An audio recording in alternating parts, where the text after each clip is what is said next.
Il doit être excellent, il doit prendre les textes les plus anciens, il doit maîtriser l'arabe, le vieil arabe, il doit aller là-bas et prouver tout ça.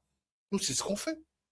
Tous les rabbins que je forme, on prend des livres très anciens parce que si on ne maîtrise pas ça, on est coincé.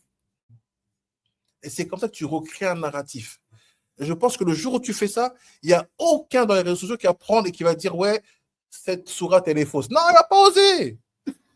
Nous, mais tous les textes sont exposés devant. Personne ne prend un Rabbi Niro. Non, ça c'est faux. Non, vas-y, viens prendre. Tu t'attaques pas à moi, tu t'attaques à ton héritage aussi. Donc maintenant, va dire que ton héritage. T'as dit quoi?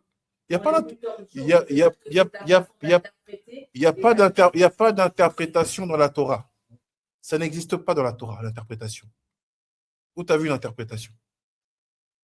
Il y a plusieurs façons de comprendre un texte. Ça n'existe pas l'interprétation.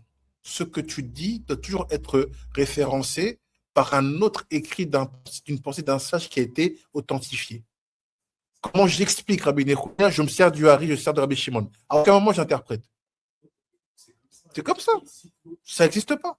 Tu dois citer une école de pensée. Et l'école de pensée que nous on prend, c'est celle que tout le monde a peur. Rabbi Nechounia, Rabbi Shimon, Rabbi Akiva, Rabbi Meir, Arya Kadosh, Rabbi Chamital. Si tu n'es pas content, viens venir. Viens t'expliquer. Et quand tu fais ça, les gens ne bougent pas.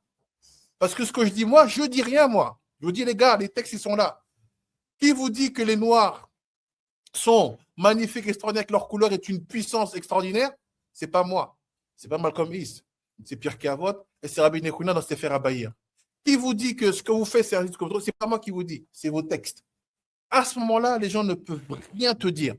Parce que ton excellence dans l'érudition fait que d'un coup, tu as enlevé l'émotionnel du débat et tu as commencé à toucher à quelque chose.